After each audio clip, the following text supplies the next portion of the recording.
He's dressed casually like someone running errands after work, seemingly invisible to the other shoppers. Picture this. March 14th, 1989, 4:17 p.m. A man enters a Walmart in Falls Church, Virginia. But 12 FBI agents are hidden among the customers, watching his every move, their focus absolute. This man, Victor Chernov, is the target of a 7-year counterintelligence operation. For nearly a decade, he was a successful Soviet intelligence officer operating on American soil. His arrest in a discount store is not where this story begins, but in the briefing rooms of Langley. The Cold War's shadowy world of espionage defined the 1980s, a time of secrets and lies. American counterintelligence faced a problem: a persistent leak of sensitive information. A highly placed Soviet asset had access to compartmentalized intelligence, causing significant damage. Documents vanished, communications were intercepted, and agents in Eastern Europe were compromised. The pattern was clear, but the source remained elusive, a ghost in the machine. Victor Chernov entered the United States in September 1982 under deep cover. He wasn't a diplomat, but an illegal, a spy with no protection and a fabricated identity. His documentation identified him as Michael Vernon, a technical writer from Cedar Rapids, Iowa. The legend was nearly perfect, built over years with tax returns and employment records. Even a marriage license from a brief union ending in divorce in 1978 was included. The real Michael Vernon died in a car accident in 1973, aged 23. Soviet intelligence resurrected him, aging him appropriately and filling in the missing years. Chernov was dangerous because of his patience and understanding of American society. Unlike other illegals, Chernov embedded himself thoroughly in suburban American life. He didn't maintain suspicious isolation or display foreign behavioral patterns. He became part of the fabric, indistinguishable from his neighbors, a true chameleon. Imagine him now, this ordinary man, unaware that his past is about to catch up with him. The aisles of the Walmart become a stage, the mundane transformed into a theater of espionage.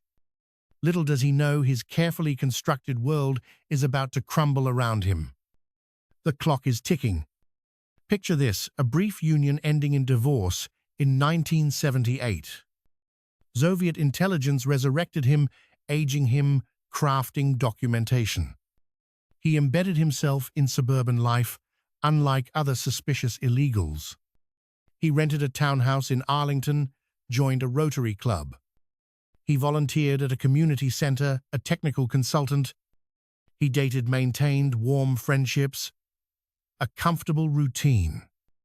Neighbors saw him as pleasant, quiet, helpful, yet unknown. His consultant position was key access to classified information. He cultivated relationships, trusted colleague, workplace gossip. He assembled intelligence from fragments, a complete picture. His tradecraft was exceptional, no communications equipment, no suspicious contacts, never visited the Soviet embassy. He used dead drops, prearranged locations, documents, microfilm, park bench in Georgetown, hollow brick, magnetic container. Couriers thought they were helping a friend, innocent reasons. Tourists visiting academics, Soviet intelligence officers. The system was elegant in its simplicity and security. Even if one link was compromised, the chain wouldn't lead back. FBI awareness began with a defector in 1985. A mid-level KGB officer provided information about an illegal, highly productive illegal operating in the Washington, D.C. area. The defector had never met this elusive operative. Imagine unwitting individuals aiding a friend, moving funds innocently. Tourists, academics, unknowingly connected to Soviet intelligence. Chernov's system, elegant, simple, secure, one compromised link wouldn't reveal him. 1985 FBI learns of Chernov from a KGB defector. Defector describes a productive illegal operation in Washington, D.C.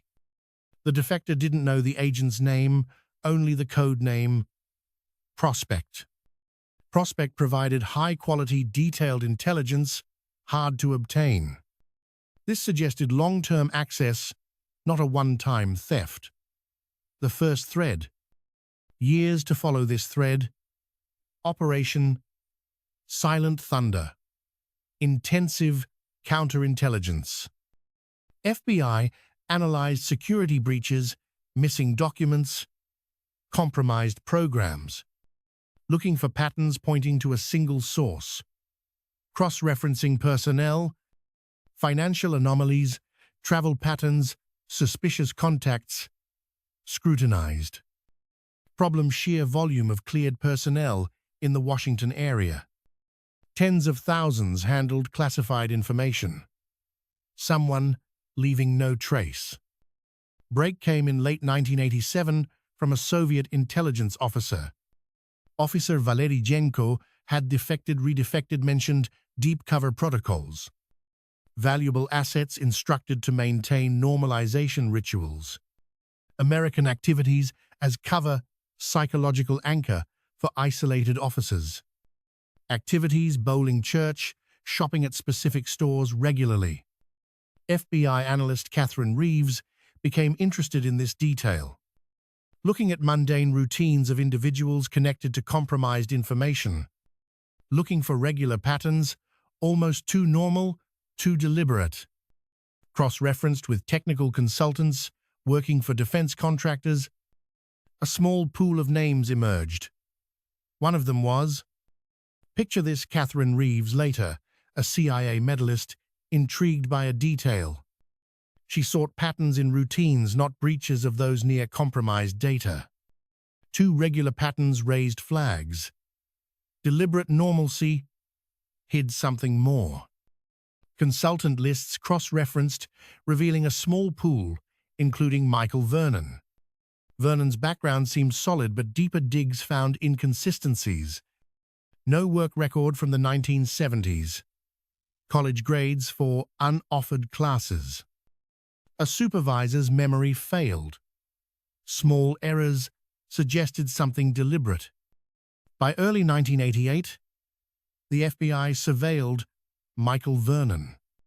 They found a careful lifestyle, work-home gym, and Sunday shopping. Every Sunday at 3, he shopped at the Walmart in Falls Church. His Sunday trips were so regular teams set watches by them. He parked, shopped for 45 minutes, paid cash, and left. He rarely spoke, avoiding attention. Months passed as the FBI watched.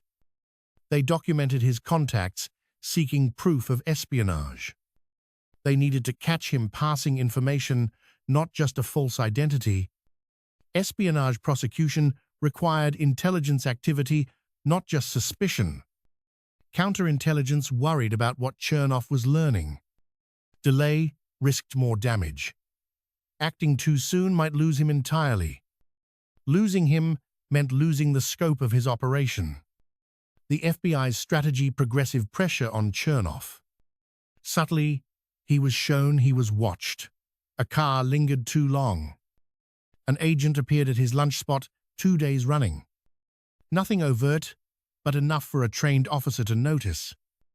The goal: make him nervous, push him to make a mistake. The FBI shifted strategy, applying progressive pressure, subtly letting Chernov know he was watched. Imagine an agent appearing at his lunch spot, a clear sign to a trained intelligence officer. The goal: to make him nervous, provoke a mistake, or signal his Soviet handlers. Catching him contacting Soviet intelligence would seal their case, a high-stakes game. The pressure mounted through late 1988 and early 1989. His behavior shifted, varying routes, checking for surveillance, growing cautious. Yet he didn't break no contact with the embassy, no evidence for the FBI. Then, in March of 1989, everything changed with an intercepted message. A coded fragment, linked to the Prospect network, hinted at a contingency meeting. Emergency protocol, an illegal in danger, embedded time and location within the code. Falls Church, a commercial area, possibly a store, March 14th, late afternoon. The FBI and CIA decided to move. This was the moment to catch him in the act. Would he contact handlers, retrieve documents, or access hidden funds? The question where in Falls Church they banked on his established patterns. Somewhere that would provide cover that wouldn't seem suspicious even if followed. One place he went regularly, predictably every week, the Walmart. March 14th, 1989, a Wednesday, not his usual Sunday. This added credence to the FBI's theory something unusual was happening. Surveillance teams picked him up, leaving his townhouse at 3:45 p.m. He drove directly to the Falls Church Walmart, unaware of the watchers. FBI agents were already in position throughout the store waiting. Some dressed as customers, others coordinating with store management, one at photo development, another at customer service, eyes everywhere. Two in the parking lot watching the entrance, every angle covered. The plan: observe, wait for the moment the trap was set. Picture this: 3:45 p.m., earlier than usual, as he leaves his townhouse. He drives directly to the Falls Church Walmart, unaware he's being followed. FBI agents are already in position, blending in as everyday shoppers. Others, coordinate in the backroom store management, briefed just hours before. An agent at photo development, another at customer service, eyes peeled. Two more. Watch the entrance from the parking lot, every angle covered. Observe, wait, intercept before he leaves. That was the plan. 4:17 p.m. He enters the store, seemingly just another shopper. For 20 minutes, normal shopping, milk, bread, soup, the usual, casual pace, but agents notice subtle differences, more alert eyes scanning. Pausing at the end of aisles, checking if anyone is following him. Motor oil display, examining a container, putting it back several times. Counter-surveillance behavior, checking surroundings while appearing normal. He pushes his cart toward the restrooms at the rear of the store. Cart near paper towels, he walks into the men's restroom. The moment the FBI had been waiting for, the trap is set. Two agents near the entrance, others cutting off potential exits. Third stall from the door, farthest from the entrance. He locks it. 3 minutes of silence. What happened in those 3 minutes? Removable panel behind the toilet, accessing the plumbing. A small, hollow space, modified, imperceptibly hiding a waterproof container. Inside, a Canadian passport, $5,000 in cash. Contact protocols, dead drops safe houses to the Canadian border. His escape kit meant for when his cover was completely blown. He emerges with the container in a Walmart bag, trying to blend in. He places it among the other items in his shopping cart, acting casual. Picture this: a network of safe houses stretching from Virginia to Canada. This was the Spies' escape kit, prepared months in advance. His cover blown, he needed to run. Time was of the essence. Emerging from the restroom, he clutched a waterproof container. He tried to blend in, just another shopper in suburban America. But the casual act faded, replaced by urgency. He was running out of time. He abandoned the cart, heading rapidly for the exit. 30 feet from freedom, an FBI agent stepped into his path. "FBI, you need to come with us," the agent declared. The man stopped, a flicker of relief crossing his face. He didn't resist, didn't run, he simply requested an attorney. The arrest stunned 15 shoppers unaware of the Cold War drama. The arrest marked a triumph and a frustration for American intelligence. They caught him using escape protocols, clear evidence of espionage. But they hadn't caught him passing secrets, complicating the case. The spy refused to cooperate, remaining silent after his request. A complex legal dance began hidden from public view. The Reagan administration faced a delicate situation with the Soviets. Gorbachev's policies eased Cold War tensions, but espionage continued. Both sides sought negotiation over escalation, even in espionage. The arrest could be propaganda or quietly resolved through channels. Washington and Moscow maintained intelligence connections. Within weeks, the Soviets responded to the arrest. The arrest of the Soviet illegal was a major international incident. Picture this: the Soviet Union, a time of cautious thaw in relations. Gorbachev's policies reshaped Cold War tensions. Espionage continued, but negotiation was on the rise. A Soviet illegal's arrest created a delicate situation. The arrest could spark propaganda or quiet resolution. Soviet officials inquired about a possible trade. They disavowed any knowledge of the arrested man. A message was conveyed: a possible exchange of prisoners. The United States had someone they wanted back. An American intelligence officer was held in a Soviet facility. The officer's operation was compromised, details unclear. For 3 years, release efforts were fruitless. The Soviets showed no interest until the arrest. Negotiations were handled through intelligence channels.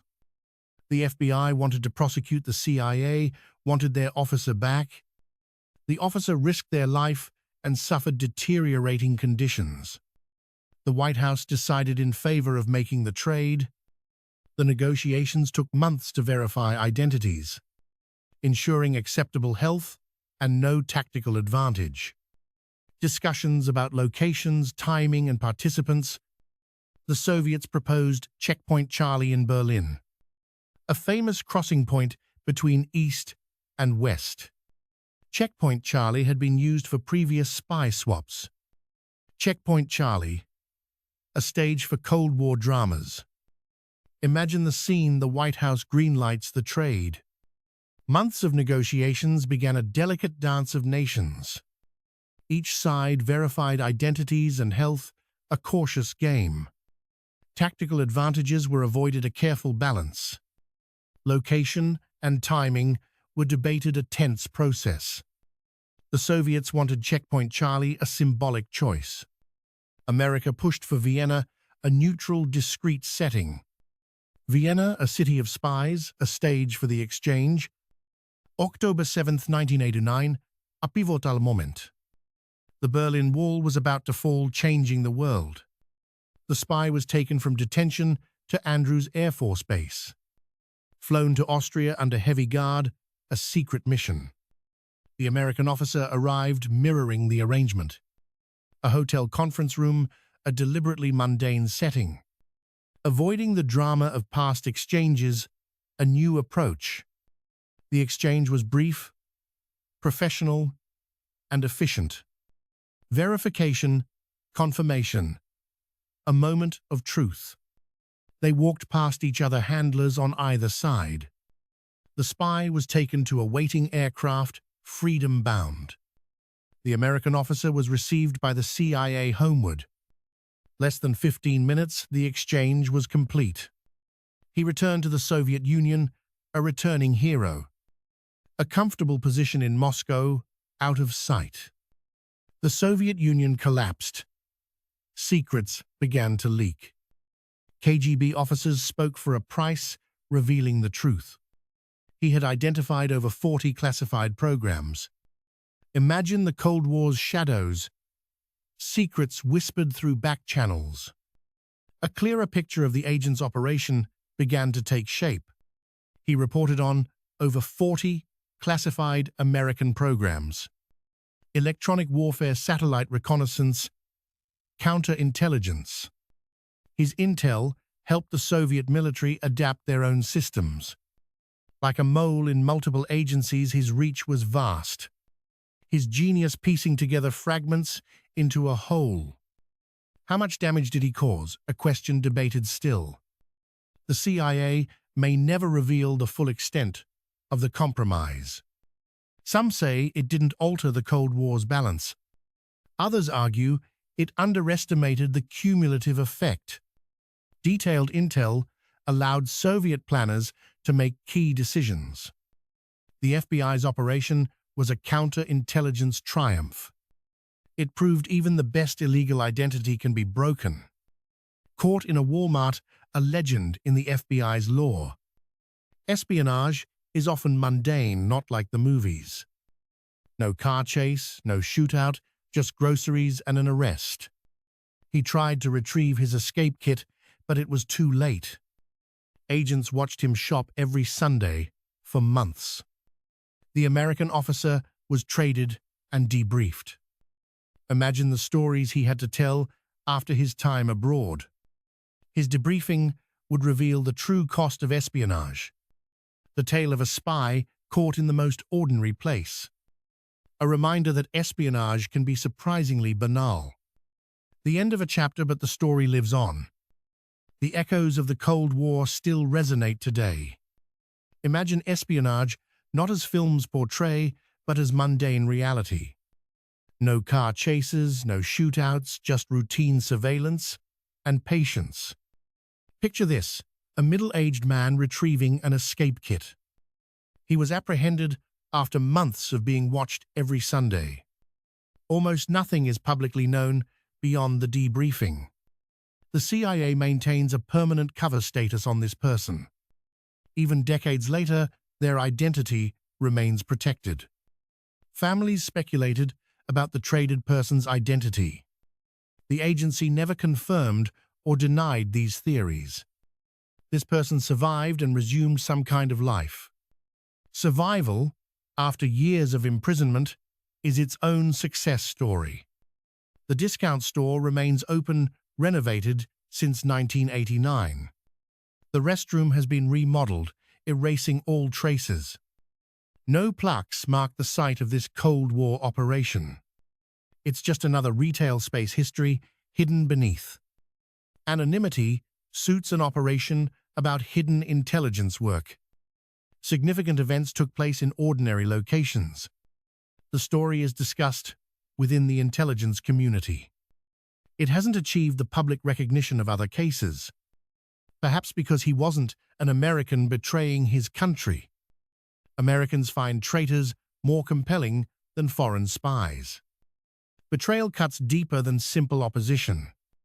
The case is remembered for patient, methodical investigation.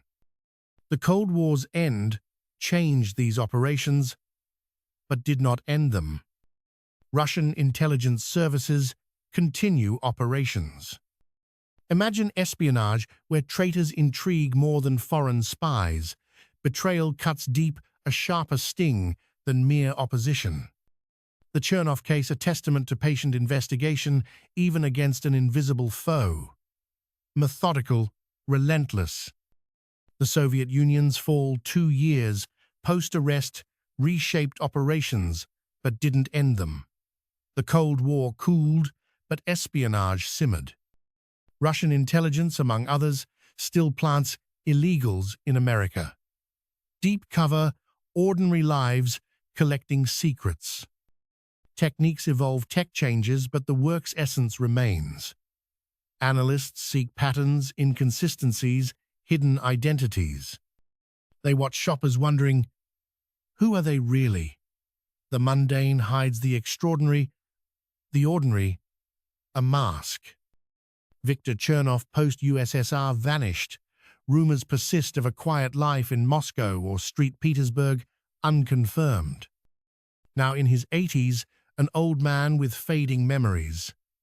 A world gone stakes, once existential. Pride or regret, as Michael Vernon, did a Walmart slip-up give him away? Questions he alone can answer. The story remains capturing Cold War espionage's essence. Not glamour, but patient, tedious work. Success, small increments, piece-by-piece identities maintained, years without breaking character. Victor Chernov excelled, perhaps exceptionally. He might have continued indefinitely. A defector's info, an analyst's intuition, evidence accumulation, the net slowly tightened. The FBI traced him to an Arlington townhouse, a shopping routine in Falls Church. The walls closing in. 7 years' work, 3 minutes in a bathroom stall. The final moments approached. 30 feet to the Walmart, exit a distance he couldn't cross. His particular war ended there.